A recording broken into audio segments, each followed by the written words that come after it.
왜 이렇게 사는 게 힘든지 아무도 알려주지 않았다. 우리는 태어나면서부터 끊임없이 배우고 경험하며 성장해 나간다. 학창 시절에는 좋은 성적을 받기 위해 밤샘 공부를 하고 대학에 들어가서는 취업 경쟁 속에서 고군분투한다. 직장에 들어가서는 치열한 업무와 관계 속에서 자신을 증명하기 위해 애쓴다. 심지어 행복한 가정을 꾸린 후에도 가족을 위한 책임감과 미래에 대한 불안감은 우리를 늘 따라다닌다. 원하는 것을 얻으면 행복할 줄 알았다. 고대하던 승진을 하고 꿈꾸던 집을 사고 사랑하는 사람과 결혼하는 순간은 분명 기쁘다. 하지만 그 행복은 잠시뿐이고 곧이어 또 다른 불안과 고민이 밀려온다. 승진 후에 더 큰 책임감, 집값 하락에 대한 걱정, 결혼 생활의 현실적인 문제들처럼 말이다. 싫은 일을 애써 피했더니 때로는 더 큰 괴로움이 문 앞에 서 있는 것을 발견하기도 한다. 피하고 싶었던 갈등이 더 큰 문제로 번지거나 당장 외면했던 작은 어려움이 돌이킬 수 없는 상황으로 치닫는 경우도 있다. 이처럼 반복되는 고통과 불안 속에서 우리는 때로는 깊은 절망에 빠지기도 하고 때로는 모든 것을 포기하고 싶다는 충동에 사로잡히기도 한다. 아마 지금 이 순간에도 깊은 한숨을 쉬며 이 영상을 보고 있을 당신처럼 많은 사람들이 삶의 무게 앞에서 괴로워하고 있을 것이다. 그러나 부처님께서는 이러한 삶의 고통이 단순히 우연히 발생하는 사건들이 아니라 우리가 이해해야 할 깊은 이치와 원리 속에 존재한다고 가르치셨다. 부처님의 가르침은 단순히 오래된 경전 속에 갇힌 지식이나 철학적인 논쟁거리가 아니다. 그것은 마치 어두운 밤길을 밝혀주는 등불처럼 지금 여기에서 고통받는 우리 삶의 근본적인 문제에 대한 해답이자 우리가 나아가야 할 삶의 방향과 길이 되어줄 수 있다. 이 가르침은 우리가 고통을 직면하고 그 원인을 이해하며 궁극적으로 고통에서 벗어나는 길을 제시한다. 구독과 좋아요, 알림 설정으로 오늘의 부처님 말씀을 가장 빨리 받아보세요. 불교에서 말하는 괴로움 고는 단순히 육체적인 아픔이나 슬픈 감정만을 의미하는 협소한 개념이 아니다. 그것은 우리가 삶에서 경험하는 모든 불완전하고 만족스럽지 못하며 불안정한 상태를 포괄하는 매우 광범위한 개념이다. 부처님께서는 탄생 그 자체도 괴로움의 시작이라고 말씀하셨다. 왜 태어남이 괴로움의 시작일까? 우리가 세상에 태어나는 순간부터 우리는 늙고 병들고 결국 죽음에 이르는 피할 수 없는 필연적인 과정에 놓이기 때문이다. 이 모든 변화와 소멸 앞에서 우리는 늘 불안하고 두려워하며 저항하려 한다. 이것이 바로 우리가 겪는 근본적인 괴로움의 뿌리이다. 아무리 즐거운 순간도 결국은 끝나고 아무리 튼튼한 몸도 언젠가는 약해지고 병들며 아무리 강한 생명도 결국은 죽음을 맞이한다. 이러한 삶의 본질을 거부하려는 데서부터 우리의 괴로움은 시작되는 것이다. 부처님께서는 이러한 삶의 모든 양상에서 발생하는 괴로움을 크게 세 가지 의미로 분류하셨는데 이를 삼고산고라고 부른다. 첫 번째는 고고다. 이것은 우리가 가장 직접적이고 명백하게 이해하고 경험하는 육체적, 정신적 고통을 말한다. 배고픔에 시달리고, 추위에 떨고, 더위에 지치고, 질병으로 몸이 아프고, 사고로 다쳐서 피를 흘리는 것과 같은 육체적인 고통이 대표적이다. 정신적으로는 좌절감, 분노, 슬픔, 불안감 등 직접적으로 부정적인 감정을 느끼는 것도 고고에 해당한다. 지금 당장 어딘가 아프거나 마음이 불편하고 괴롭다면 그것이 바로 고고이다. 이 고통은 명백하고 강렬하며 우리의 일상과 삶을 직접적으로 지배하곤 한다. 우리는 이 고통에서 벗어나기 위해 많은 노력과 비용을 투자하지만 완전히 피할 수는 없다. 감기에 걸리거나 나이가 들면서 관절이 아파오는 것, 시험에 떨어져 좌절하는 것, 사랑하는 사람과의 사소한 다툼으로 마음이 상하는 것 등, 이 모든 것들이 고고의 범주에 속한다. 이 고통은 외부적인 요인에 의해 발생하는 경우가 많아 우리는 그것을 피하려고 끊임없이 노력한다. 두 번째는 괴고다. 이것은 우리가 소중히 여기고 좋다고 생각했던 것들이 변하고 사라지는 데서 오는 고통이다. 어렵게 얻은 재산을 잃거나 사랑하는 사람과의 이별, 오랫동안 공들여 쌓아온 성공적인 경력이 좌절되거나 명예가 실추되는 것 등 좋다고 여겼던 상황이나 관계, 소유물 등이 무너지거나 변할 때 겪는 아픔이다. 행복하다고 느꼈던 순간이 끝나고 그로 인해 다시 불행이나 상실감이 찾아오는 것을 경험할 때 우리는 괴고를 느낀다. 예를 들어 힘든 노력 끝에 드디어 내 집을 마련했다고 가정해보자. 그 기쁨은 잠시뿐이고 곧이어 집값 하락에 대한 걱정, 부동산 세금 부담, 유지보수에 대한 끊임없는 신경 쓰임 같은 새로운 종류의 고통이 따라온다.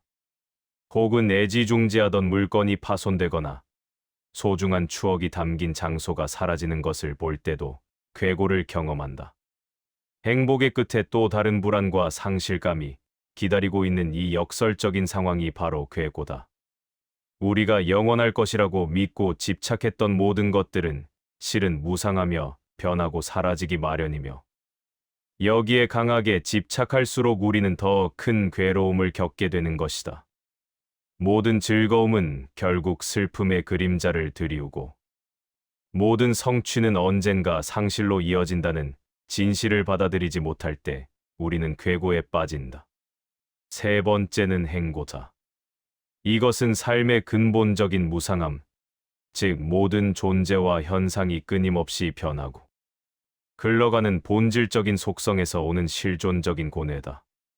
우리가 아무리 원하고 노력하고 붙잡으려 해도 모든 것은 한시도 멈추지 않고 변하며 흘러간다.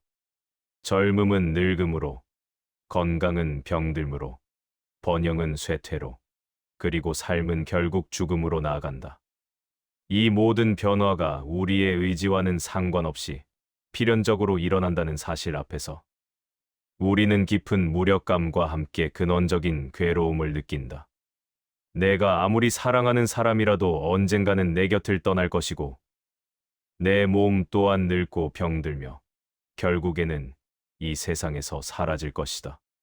이 피할 수 없는 진리 앞에서 우리는 깊은 한숨을 쉬게 된다. 바로 이것이 행고이며 불교에서 가장 근본적이고 보편적인 괴로움으로 여겨진다. 우리의 존재 자체가 끊임없이 변화하는 인연의 흐름 속에 있기에 그 흐름에 저항하거나 영원불변하기를 바랄수록 괴로움은 더욱 커진다. 모든 것이 변한다는 진실을 깨닫지 못하고 영원한 행복이나 영원한 만족을 추구하려 할 때 우리는 이 행고에서 벗어나기 어렵다. 구독과 좋아요, 알림 설정으로 오늘의 부처님 말씀을 가장 빨리 받아보세요. 부처님께서는 이러한 괴로움의 구체적인 양상을 생로병사의 사고로 자세히 설명하셨다. 태어나고, 늙고, 병들고, 죽는 것은 그 누구도 피할 수 없는 보편적인 고통이다. 여기에 네 가지 고통이 더해져 발고가 된다.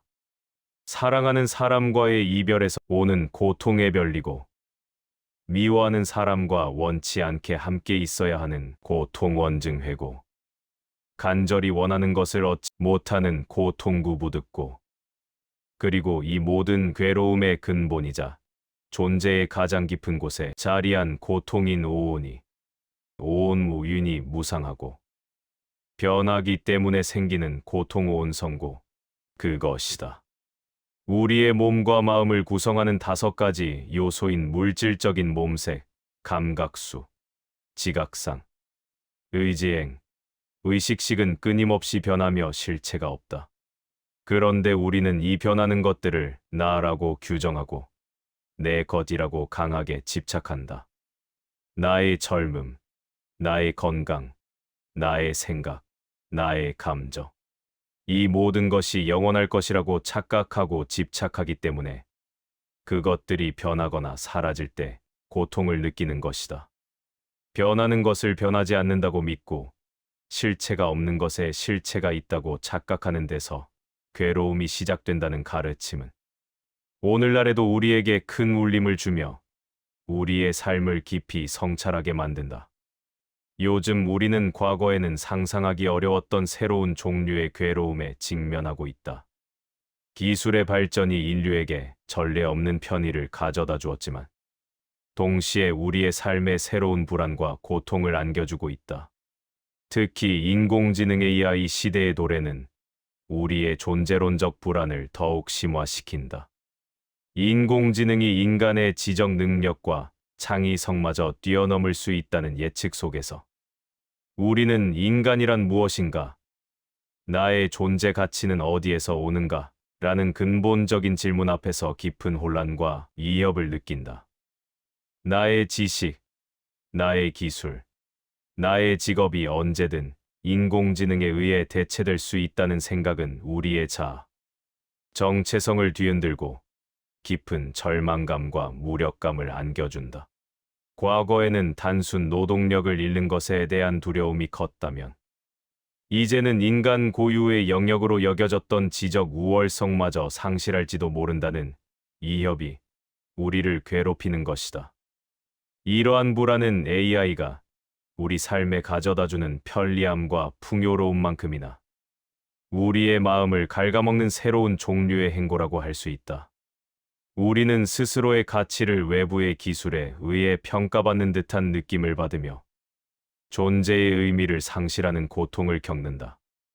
또한 현대 사회는 관계의 소외라는 고통을 심화시키고 있다.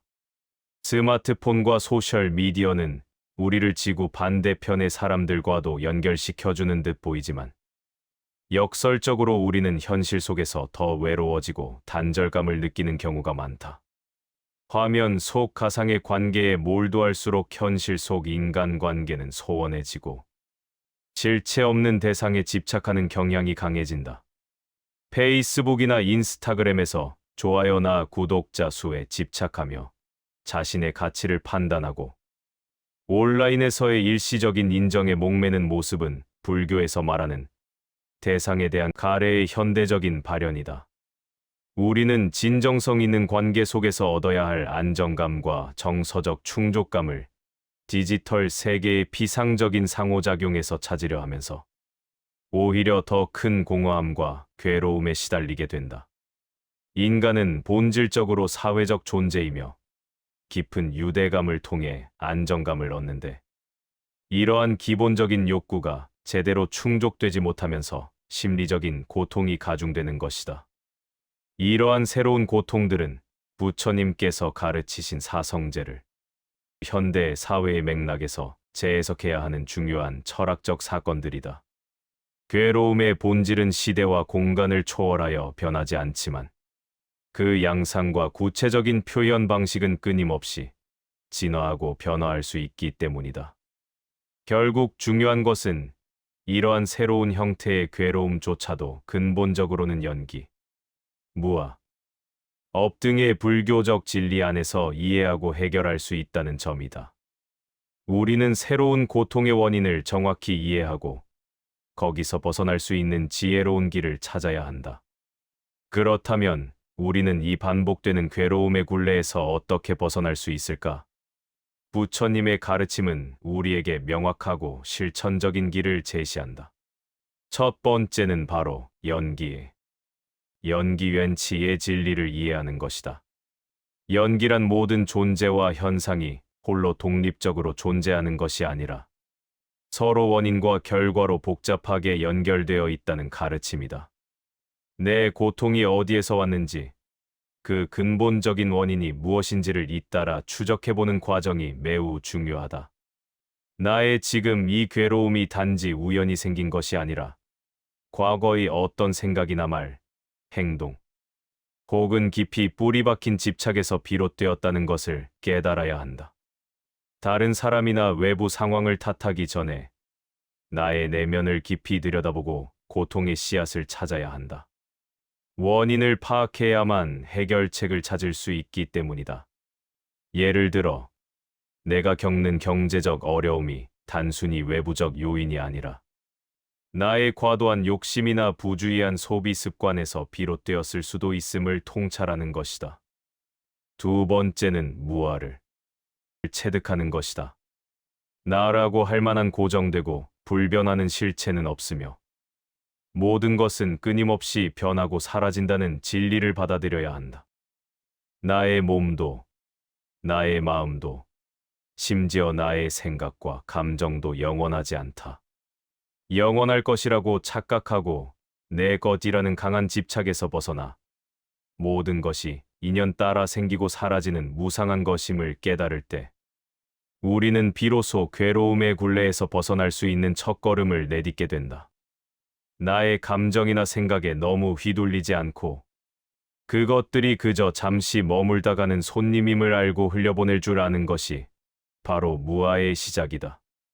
나의 자아가 고정된 실체가 아니며 끊임없이 변화하는 과정 속에 있다는 것을 이해할 때 우리는 외부의 변화에 덜 흔들리게 된다.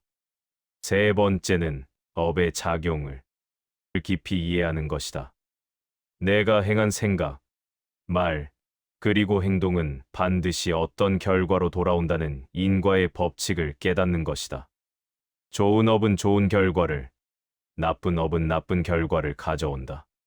지금 내가 겪는 고통이 단순히 불운이 아니라 과거의 나의 어떤 업에서 비롯되었음을 이해할 때 우리는 남 탓을 멈추고 스스로를 겸허히 돌아보게 된다. 그리고 미래에 더 큰 괴로움을 만들지 않기 위해 지금 여기에서 바르고 선한 업을 쌓으려 노력하게 된다. 순간적인 욕망이나 감정에 휘둘려 부정적인 행동을 하기보다 긴 안목으로 윤리적이고 이타적인 삶을 지향하게 되는 것이다. 업의 법칙을 이해하는 것은 우리가 삶의 주인이 되어 책임감을 가지고 행동하게 만드는 중요한 동기가 된다. 네 번째는 삼매를 통해 지혜를 얻는 것이다.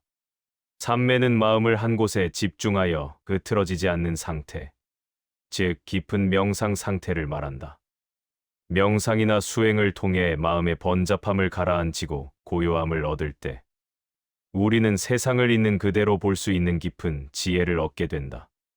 우리의 마음은 늘 번뇌와 망상, 감정의 파도로 가득 차 있기 때문에 있는 그대로의 진실을 보지 못하고 왜곡해서 해석하거나 현실을 오판하곤 한다. 삼매를 통해 마음의 거울을 맑게 닦으면 우리는 비로소 괴로움의 본질과 그것에서 벗어날 수 있는 해결책을 명확히 볼 수 있게 된다. 이는 마치 폭풍우 치는 바다가 고요해진 후 비로소 수면 아래를 투명하게 볼 수 있게 되는 것과 같다. 이 모든 가르침을 일상생활 속에서 구체적으로 실천하는 방법이 바로 팔정도다.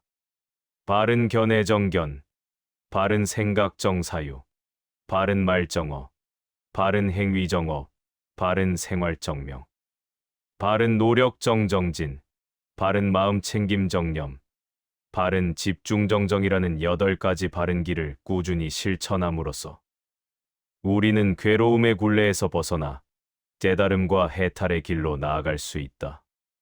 이것은 하루아침에 이루어지는 마법과 같은 일이 아니라 매일매일 꾸준히 자신의 마음을 살피고 정진해야 하는 삶의 지난한 과정이자 훈련이다.